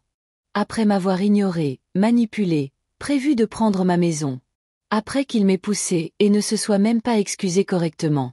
Mais je me suis retenue, conservant le masque d'une vieille femme impuissante.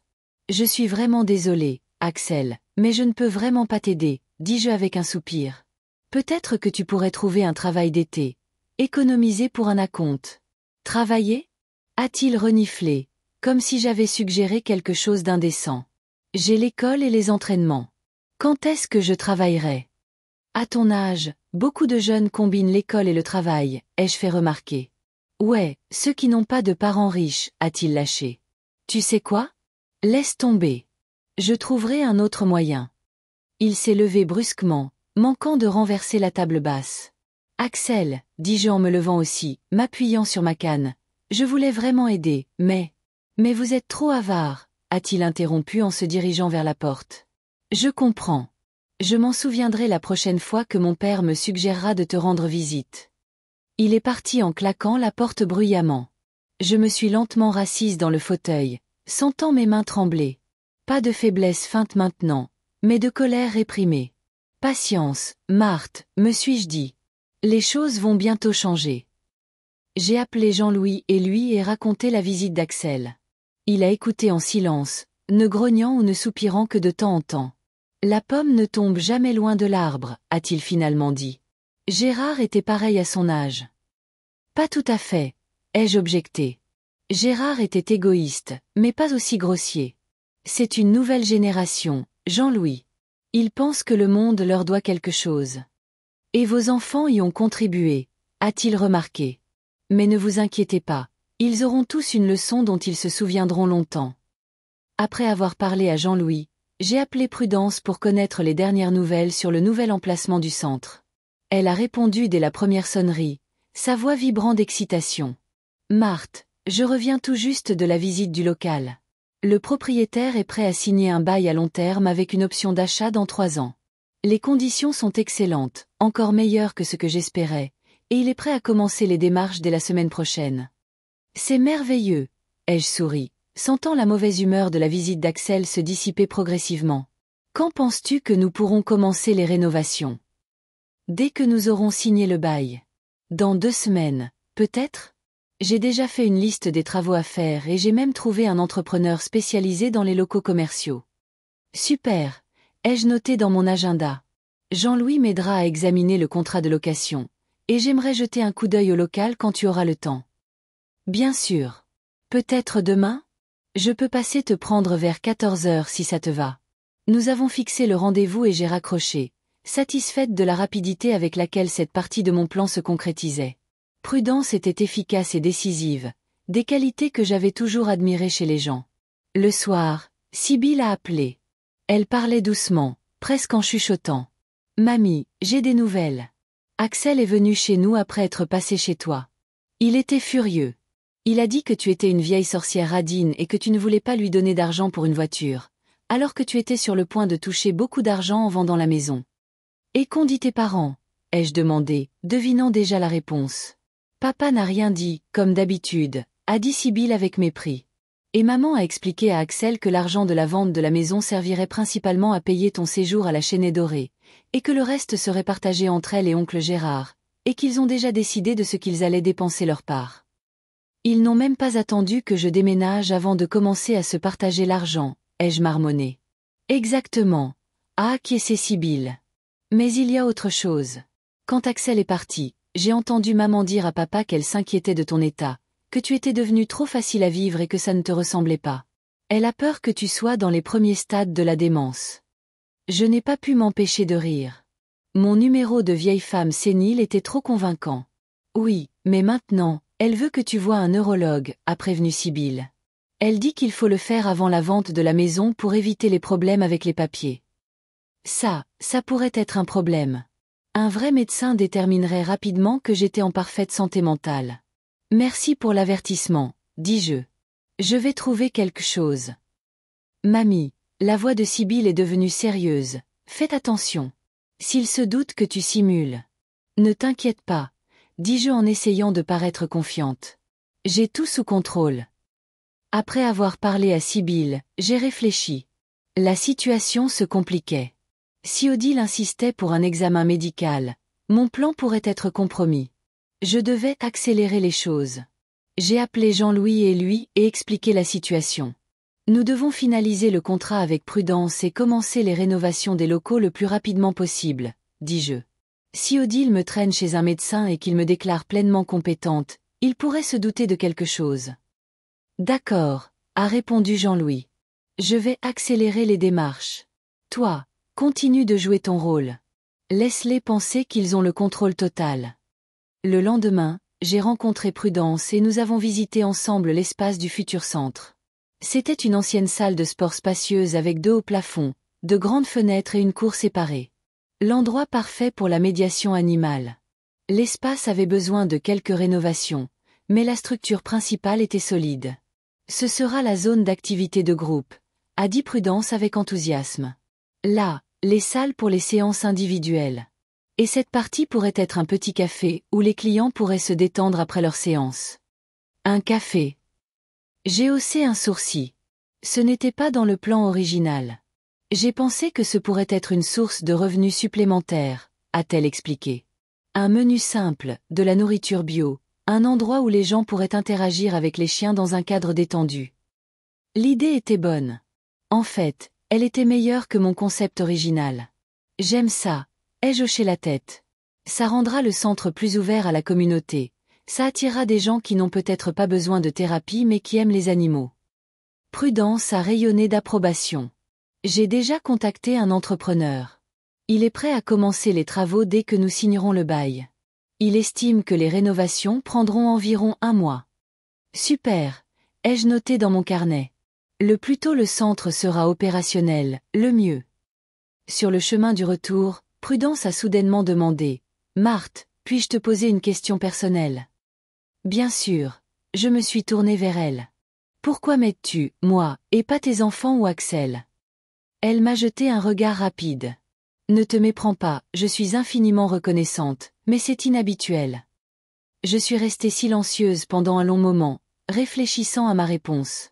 La vérité était trop compliquée, trop personnelle pour être partagée complètement, mais je pouvais lui en dire une partie. « Parce que tu le mérites, » ai-je finalement répondu. « Parce que tu m'as protégée quand mes propres enfants ne l'ont pas fait, et parce que ton idée est précieuse. Elle aidera beaucoup de gens, y compris ceux auxquels mes enfants ne pensent même pas. » Prudence a hoché la tête lentement, acceptant ma réponse. Nous avons roulé jusqu'à ma maison dans un silence confortable. « Merci, » a-t-elle dit alors que je sortais de la voiture. « Pour tout. » Ne me remercie pas avant d'avoir vu les résultats, ai-je souri. Nous ne faisons que commencer. Samedi, comme prévu, Odile et Thomas sont passés me prendre pour m'emmener à la Chênaie Dorée pour la journée portes ouvertes. J'étais prête, dans une robe démodée, avec une canne et un léger tremblement dans les mains que j'avais appris à imiter au cours des derniers jours. « Maman, ça va ?» a demandé Odile en m'aidant à monter dans la voiture. « Tu as l'air pâle. »« Je suis juste un peu nerveuse, » ai-je répondu en faisant trembler ma voix. « C'est une grande décision. »« Ne t'inquiète pas. » Odile m'a tapoté la main. « Tu vas aimer là-bas. Et on te rendra visite souvent. » Aussi souvent que maintenant. Ai-je eu envie de demander, mais je me suis retenue.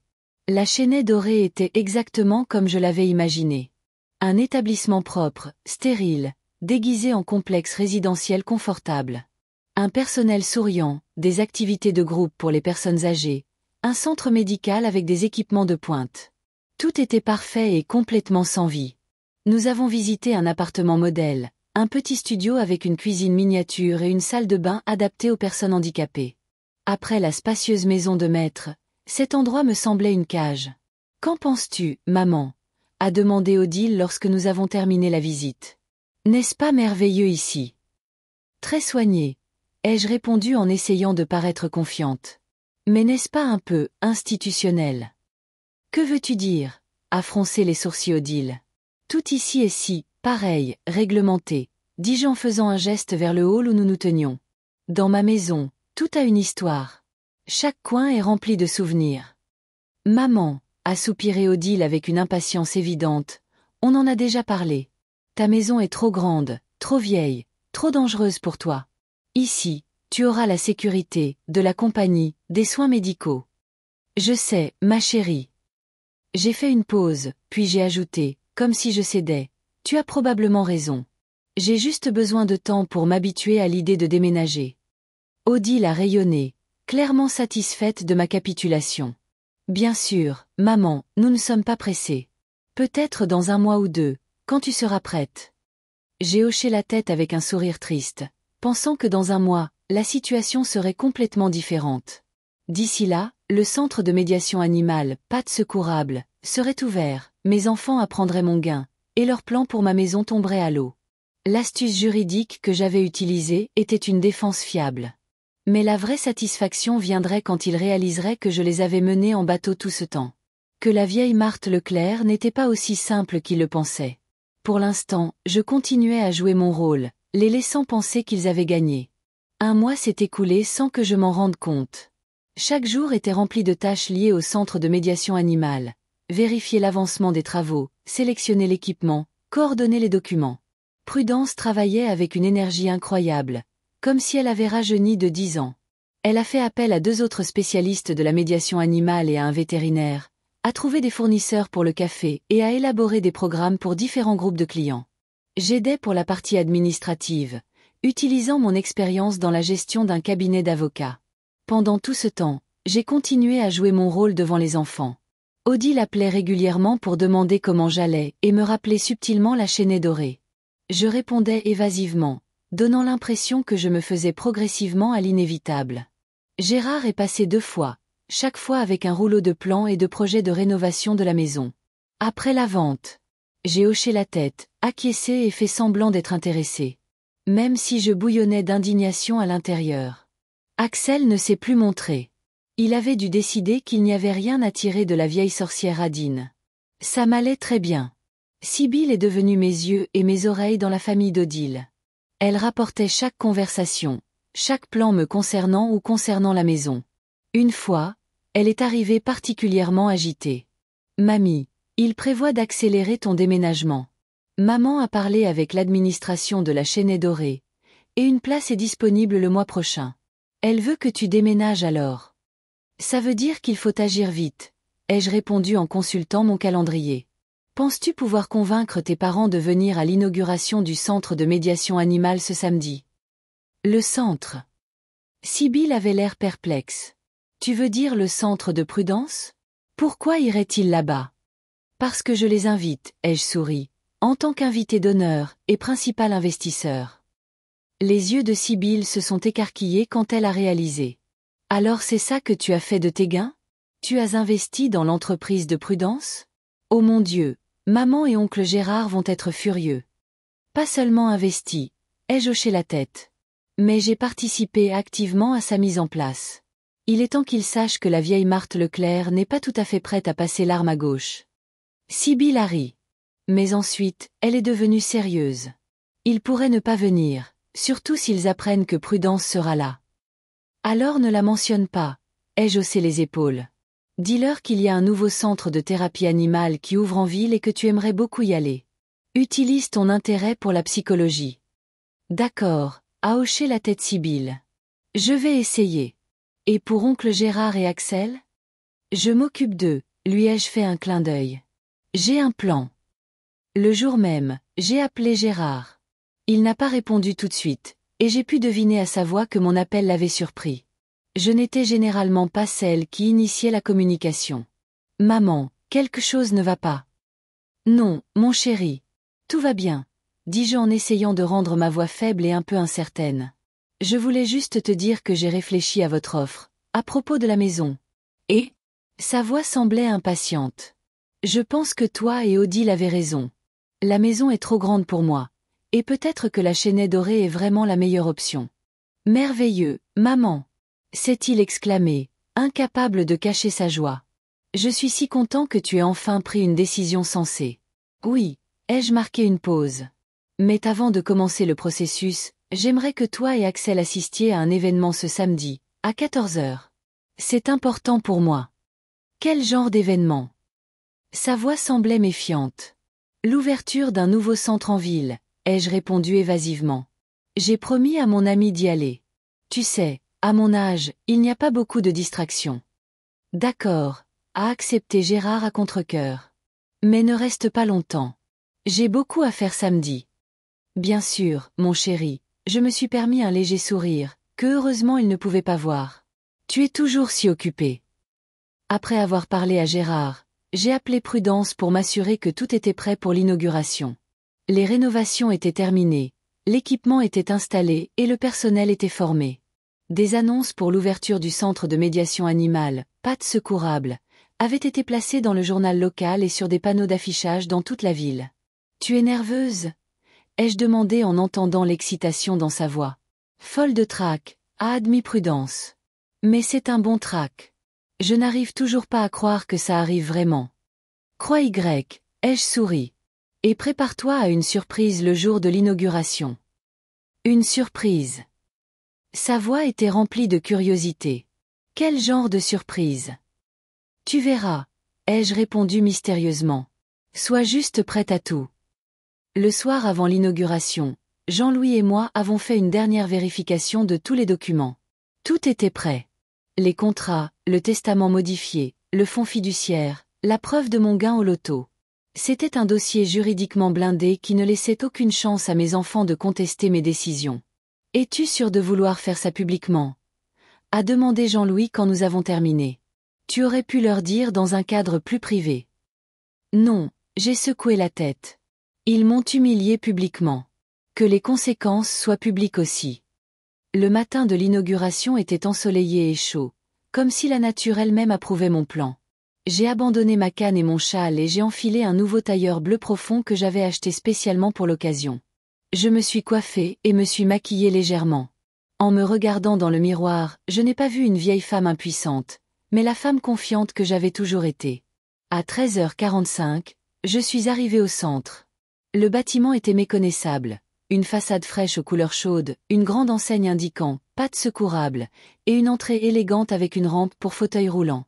Une petite foule s'était déjà rassemblée devant le centre, des citadins curieux, des représentants des médias locaux et des clients potentiels. Prudence m'a accueilli à l'entrée, son visage rayonnant d'excitation. « Marthe, tu es magnifique !» s'est-elle exclamée en me serrant dans ses bras. Pas du tout comme ces dernières semaines.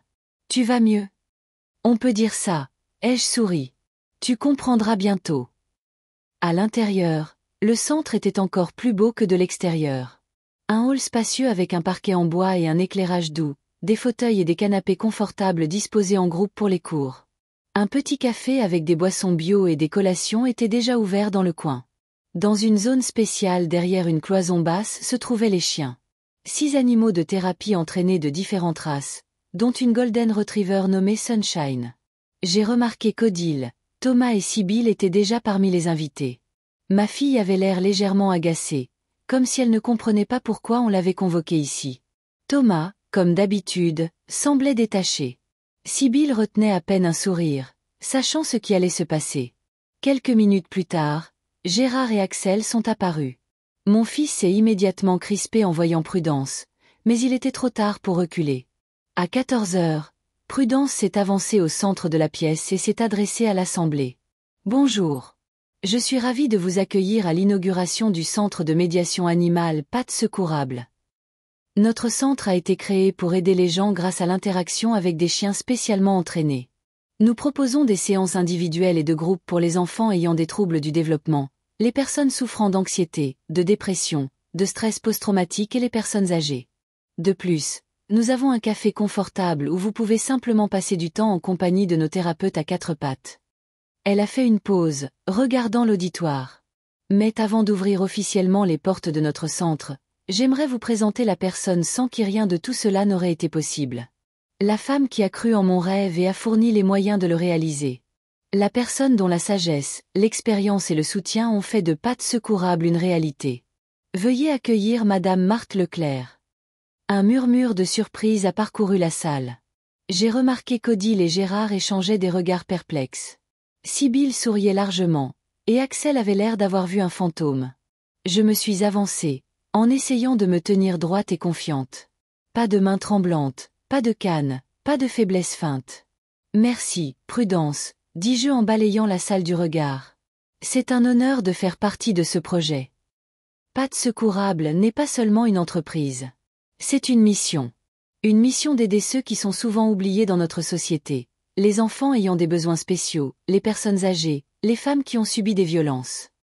J'ai marqué une pause, regardant délibérément mes enfants. Récemment, j'ai eu un coup de chance.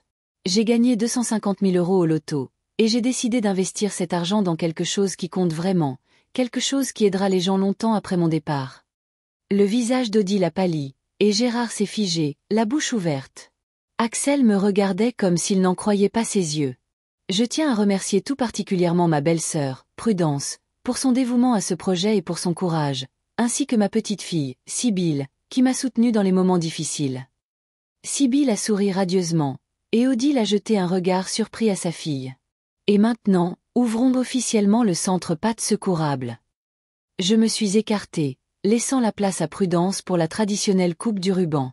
Après la partie officielle, les invités ont commencé à explorer le centre et à rencontrer ses employés à quatre pattes.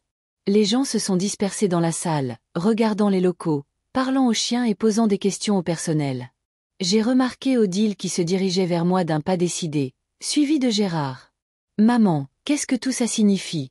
a-t-elle exigé en s'approchant de moi. « Quels gains? Quels investissements?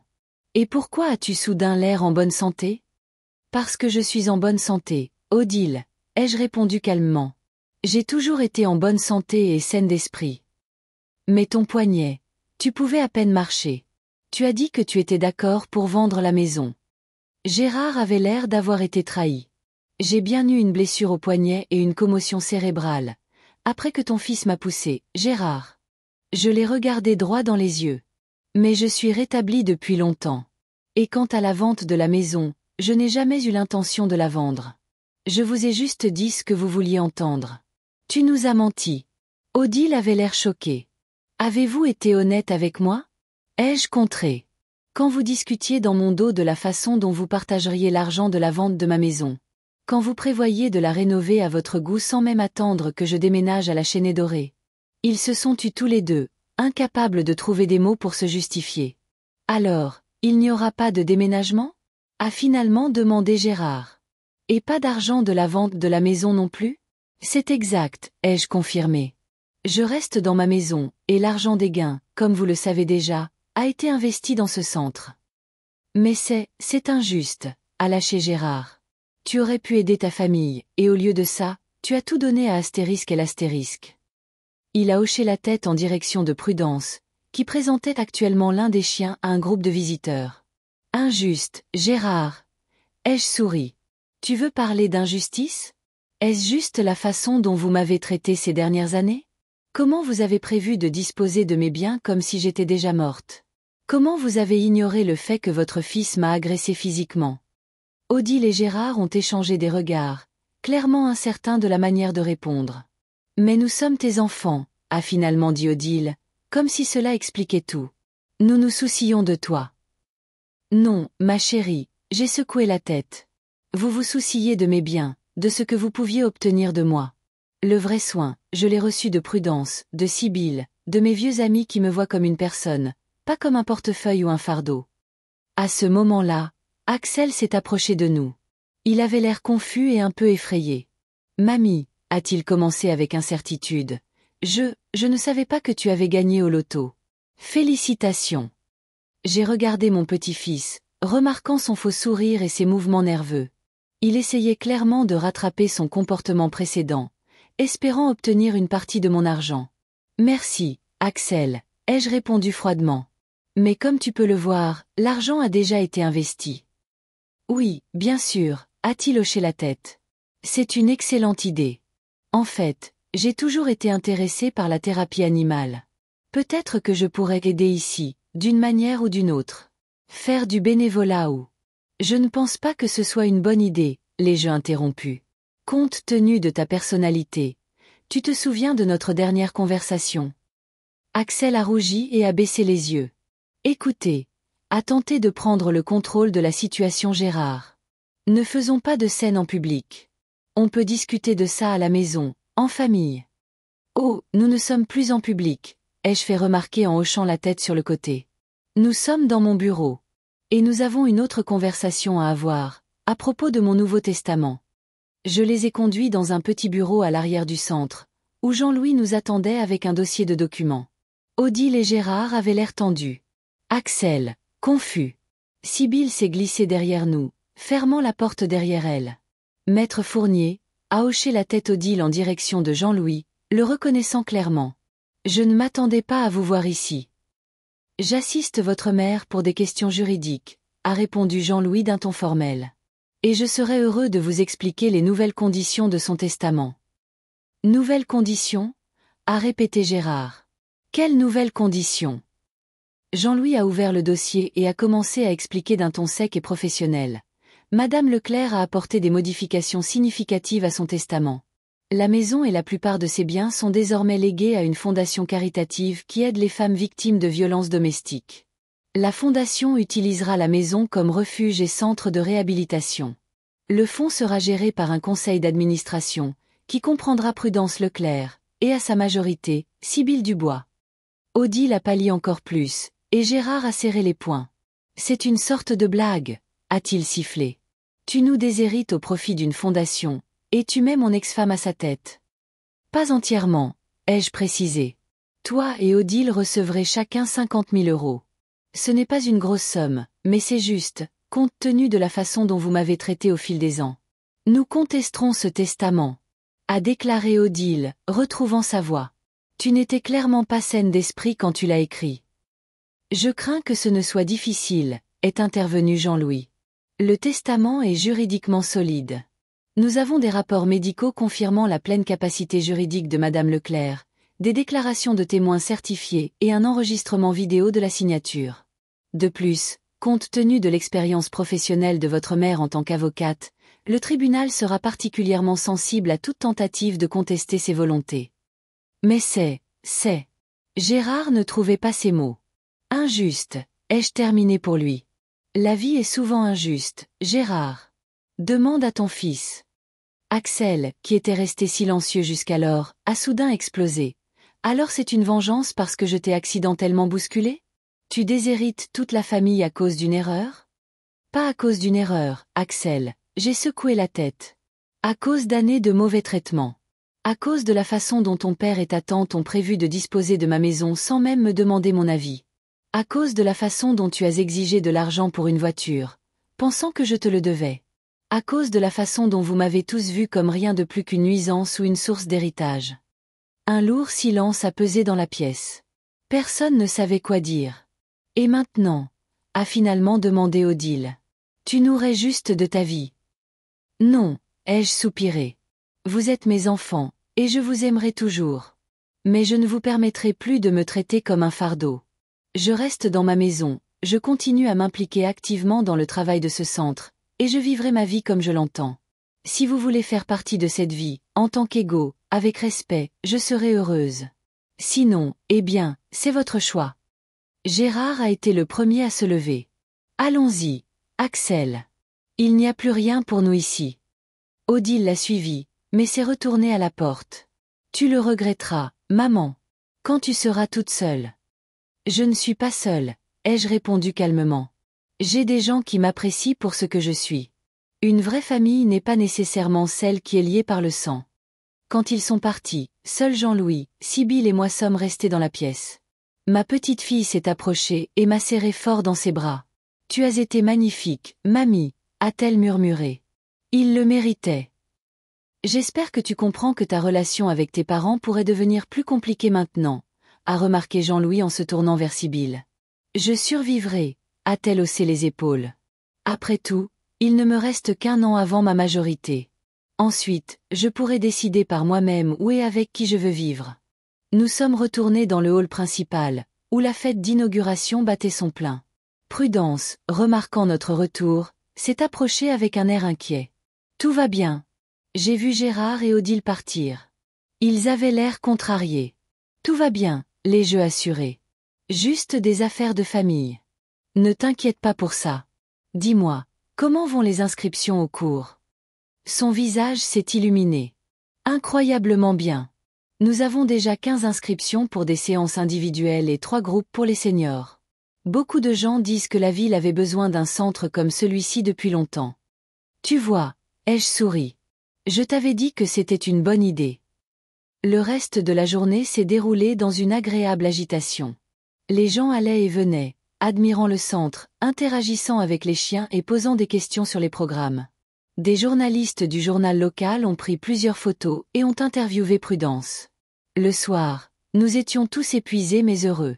Et maintenant? A demandé Prudence alors que nous fermions le centre. Après tout ce qui s'est passé avec ta famille. Maintenant, on avance, ai-je haussé les épaules. On travaille. On aide les gens. On profite de la vie. Et Gérard et Odile? L'avenir nous le dira, ai-je soupiré. Peut-être qu'ils repenseront leur attitude. Peut-être pas. Quoi qu'il en soit, j'ai fait ce que je devais faire. En rentrant chez moi, j'ai trouvé une enveloppe non timbrée dans ma boîte aux lettres. Quelqu'un l'avait déposée personnellement. À l'intérieur, une courte lettre écrite d'une écriture tremblante. Mamie, je veux m'excuser de t'avoir poussée. C'était mal. Je ne pensais pas que c'était si grave, j'étais juste en colère. J'espère que tu pourras me pardonner un jour. Axel. J'ai relu la lettre plusieurs fois, essayant de déterminer si elle était sincère ou juste une autre tentative de manipulation. Cela n'avait plus d'importance maintenant. J'ai posé la lettre sur la table, décidant de ne pas répondre, du moins pas tout de suite. Cette nuit-là, je suis restée éveillée longtemps, repassant les événements de la journée dans ma tête. Je ne ressentais ni triomphe ni joie maligne, seulement une satisfaction tranquille que justice avait été rendue, et un soulagement, comme si un poids que j'avais porté pendant des années était enfin tombé de mes épaules. J'ai gagné au loto le jour de mes 78 ans. Mais le vrai billet gagnant n'était pas ce bout de papier avec des numéros dessus. C'était ma détermination à reprendre le contrôle de ma vie, à rejeter le rôle de vieille femme impuissante qu'on m'avait imposé, à trouver une nouvelle famille. Non pas par le sang, mais par l'esprit. En fin de compte, peu importe l'âge que vous avez. Ce qui compte, c'est la façon dont vous vivez chaque jour. Et j'allais vivre le reste de mes années à mes propres conditions, avec dignité, un but, et une vraie famille à mes côtés.